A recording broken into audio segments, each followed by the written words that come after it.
sahih. Ini marah yang berpahala.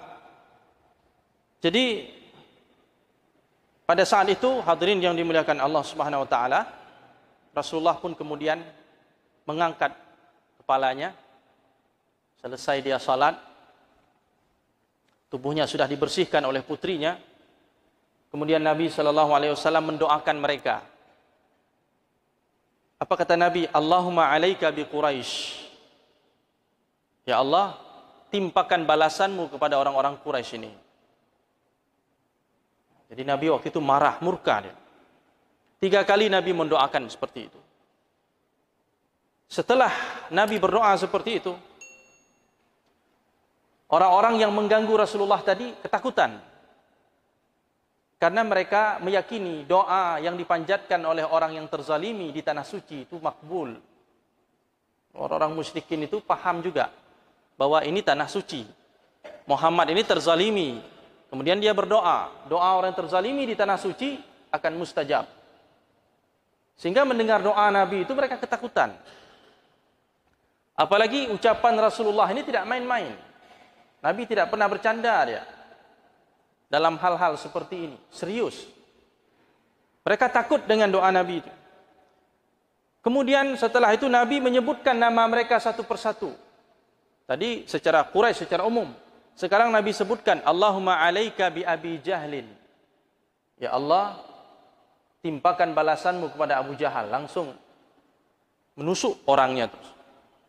Sebutkan secara jelas. Wa alaika bi Utbah ibni Rabi'ah. Timpakan balasanmu kepada Utbah bin Rabi'ah. Wa Syaibah ibni Rabi'ah. Syaibah bin Rabi'ah. Ini adik abang nih. Utbah dan Syaibah adik abang. Utbah ini mertuanya Abu Sufyan. Ayahnya Hindun. Kakeknya Muawiyah. Hindun, Abu Sufyan, Muawiyah. Ini sahabat Rasulullah. Tapi Utbah ini tokoh kafir yang mati dalam keadaan kafir, tidak Islam. Wal Walid ibni Utbah. Timpakan balasanmu kepada Walid bin Utbah. Jadi, abang, adik, sama anak. Al-Walid ini anak Utbah. Didoakan oleh Nabi. Wa Umayyah bin Khalaf. Dan Umayyah bin Khalaf. Wa Uqbah ibni Abi Mu'aid. Uqbah bin Abi Mu'aid yang dulu juga pernah menyiksa Nabi SAW. Kemudian kata Abdullah bin Mas'ud. Kemudian Nabi menyebut nama orang yang ketujuh. Ini ada 6 orang. Yang ketujuh saya lupa. Dia. Saya tidak hafal siapa yang ketujuh itu. Kemudian Abdullah bin Mas'ud mengatakan. Fawalladhi nafsi biyadih. Demi Allah yang jiwaku berada dalam genggamannya, laqad ra'aitul ladzina 'adda Rasulullah sallallahu alaihi wasallam sar'a fil qalib. Demi Allah, aku telah melihat orang-orang yang disebutkan namanya oleh Nabi dalam doa itu, aku melihat mereka mati bergelimpangan di dalam sumur tua itu, yaitu dalam sumur Badar. Jadi orang-orang yang disebut namanya oleh Nabi ini semuanya mati dalam perang Badar. Tidak ada satupun yang tersisa, semuanya mati. Ini mungkin bentuk jawaban Allah Subhanahu wa taala terhadap doa Nabi sallallahu alaihi wasallam. Abu Jahal itu mati dalam perang. Kemudian Utbah bin Rabi'ah mati dalam perang. Syaibah, Walid mati dalam perang. Umayyah bin Khalaf juga demikian. Sedangkan Uqbah ibni Abi Mu'aid tidak mati dalam perang. Dia menjadi salah satu tawanan perang. Bagaimana kita tahu dalam perang Badar itu ada orang kafir yang terbunuh, tapi ada juga yang tertawan. Salah satu tawanan perang adalah Uqbah bin Abi Mu'aid. Kepada tawanan-tawanan perang, itu Rasulullah punya kebijakan waktu itu menerima tebusan. Jadi satu orang tawanan ditebus dengan harga 4.000 dirham. Tebusannya itu 100 juta lebih satu orang. Kemudian dibebaskan. Yang tidak punya uang untuk menebus, ditugaskan untuk mengajari anak-anak di Madinah menulis dan membaca. Satu orang tawanan mengajari 10 orang anak-anak menulis dan membaca. Tapi ada beberapa orang yang tidak diterima tebusan oleh Nabi SAW. Tapi dihukum dengan hukuman bunuh, hukuman mati. Ada 3 orang. Yang pertama adalah Uqbah ibni Abi Mu'aid. Yang kedua adalah An-Nadar ibn al-Haris, Nadar bin Haris, dan yang ketiga adalah Tu'aimah ibni Adi. Ini 3 orang ini dihukum mati oleh Nabi sallallahu alaihi wasallam dalam perang Badar itu. Sebagai penjahat perang. Ini orang-orang yang paling berat gangguannya terhadap Islam dan kaum muslimin. Jadi tidak dimaafkan dan tidak diterima tebusan untuk 3 orang ini. Kepada Uqbah bin Abi Mu'aid yang banyak sekali menyakiti Rasulullah sallallahu alaihi wasallam dan kaum muslimin, Nabi perintahkan kepada Ali bin Abi Thalib untuk membunuhnya. Bagaimana cara membunuhnya? Ali bin Abi Thalib mengambil ini tawanan, si Uqbah ini, kemudian diikat, kemudian dibunuh, ditebas dengan pedang. Jadi pembunuhan ini disebut qatlus sabri. Dan dia qatlus sabri itu maksudnya dia dibunuh di luar perang dengan cara diikat, ditahan, diikat, kemudian dilempari dengan anak panah ataupun ditebas dengan pedang. Ada istilah yuqtalu sabran. Dia dibunuh secara sabar. Maksud sabar ini bukan orangnya sabar. Qatlus sabri ini maksudnya terbunuh di luar perang. Bukan dalam adu pedang dalam perang, melainkan terbunuh dengan cara tadi diikat ataupun ditahan, kemudian ditebas dengan pedang. Akhirnya siapa namanya tadi? Uqbah ibni Abi Mu'aid ini terbunuh. Setelah dia dihukum mati oleh Nabi sallallahu alaihi wasallam. Sampai Ali bin Abi Thalib bertanya kepada Nabi, "Ya Rasulullah, kemana tempat orang yang terlaknat ini?" Nabi mengatakan tempatnya adalah di neraka. Nauzubillah, summa nauzubillah. Jadi dalam kisah ini Rasulullah ya, dan dalam kisah-kisah yang lain Nabi ada mendoakan orang-orang kafir itu dengan doa-doa yang mengerikan.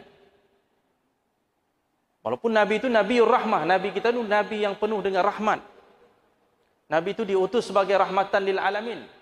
Tapi ini tidak menghalangi Rasulullah itu mengeluarkan doa-doa pamungkasnya. Doa-doa mustajabnya untuk orang-orang kafir yang zalim. Yang tidak bisa diharapkan lagi kebaikan pada diri mereka. Didoakan oleh Nabi SAW. Baik per orang ataupun kelompok. Pernah sahabat Nabi dulu dibantai dengan kejam. Dengan keji. Para penghafal Al-Quran. Nabi mendoakan mereka di dalam kunut nazilahnya. Suku Ri'il, Zakwan, Usayyah. Itu didoakan oleh Nabi. Supaya dilaknat oleh Allah mereka. Satu kaum itu. Nabi doakan juga orang-orang seperti tadi. Abu Jahal, Utbah, Syaibah. Nabi juga pernah mendoakan putra Abu Lahab. Namanya Lahab. Lahab bin Abu Lahab. Ketika dia menghujat Rasulullah SAW dan sangat memusuhi Nabi SAW. Padahal itu saudaranya sendiri, sepupunya, anak pamannya. Nabi pernah mendoakan dia. Apa kata Nabi? Allahumma sallit alaihi kalbak. Ya Allah, tundukkanlah dan tugaskanlah seekor anjing dari anjing-anjing milikmu ya Allah untuk menerkamnya. Itu pernah Nabi mendoakan sepupunya, anak Abu Lahab yang menyakiti Nabi SAW. Sehingga si Lahab ini, bukan Abu Lahab, si Lahab, ya, Lahab, anaknya Abu Lahab, ketika dia keluar untuk berniaga ke negeri Syam dalam sebuah kafilah dagang, ayahnya khawatir. Kata Abu Lahab, saya tidak aman dengan doanya Muhammad. Memang dia tidak beriman kepada Nabi SAW. Tapi ketika Nabi berdoa, orang-orang Quraisy ini khawatir dengan doa Rasulullah itu. Karena Nabi tidak pernah bohong. Dia tidak pernah berkata bohong. Dan doanya selalu tepat, mustajab. Kalau dia sudah katakan begini, akan terjadi seperti yang dia katakan. Dengan izin Allah Ta'ala. Ketika anaknya didoakan oleh Nabi, Abu Lahab tidak merasa aman. Dia katakan, saya tidak aman dengan doanya Muhammad. Pada waktu itu, anaknya ingin berniaga ke negeri Syam. Dia pergi dalam sebuah kafilah dagang. Singgah di suatu tempat. Si anak tadi mengatakan, Inni akhafu da'wata Muhammad. Aku takut dengan doanya Muhammad.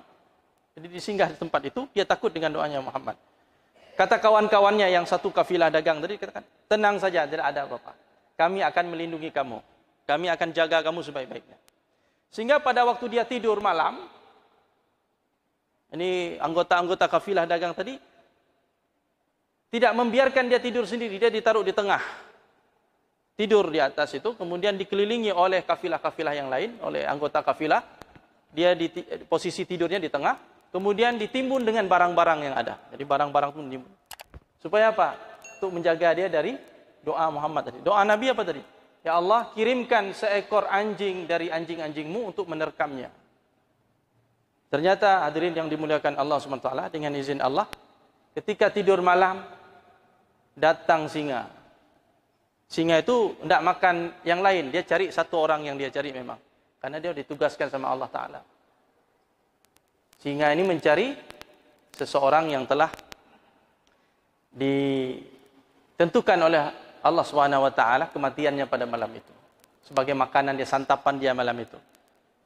Jadi dalam satu riwayat cerita itu, singa itu datang mengelilingi orang-orang yang sedang tidur tadi, dia cium satu persatu.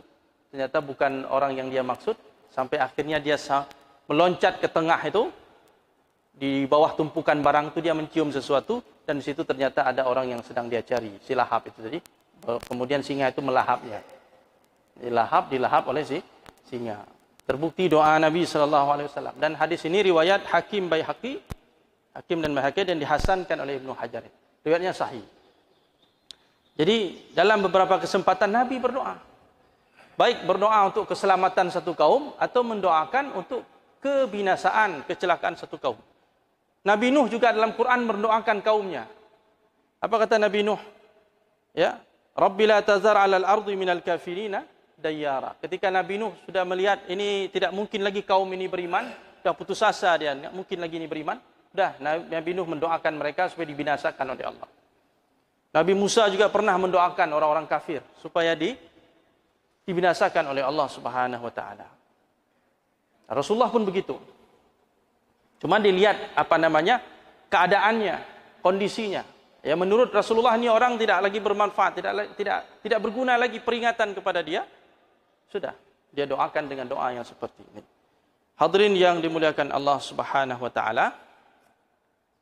Jadi setiap peristiwa yang dialami oleh Nabi sallallahu alaihi wasallam dalam perjuangannya, terutama dalam periode Mekah ini, itu bersama beliau ada Fatimah radhiyallahu anha yang setia bersama Nabi sallallahu alaihi wasallam, menyertai Rasulullah dalam setiap kejadian-kejadian dan peristiwa yang dialami oleh Rasulullah sallallahu alaihi wasallam. Demikian hadirin yang dimuliakan Allah, pembahasan kita pada malam yang berbahagia ini. Insyaallah kita akan lanjutkan pada kesempatannya yang lain. Aqulu qawli hadza wa astaghfirullah li wa lakum. Subhanakallahumma wa bihamdik asyhadu an la ilaha illa anta nastaghfiruka wa natubu ilaik. Assalamualaikum warahmatullahi wabarakatuh.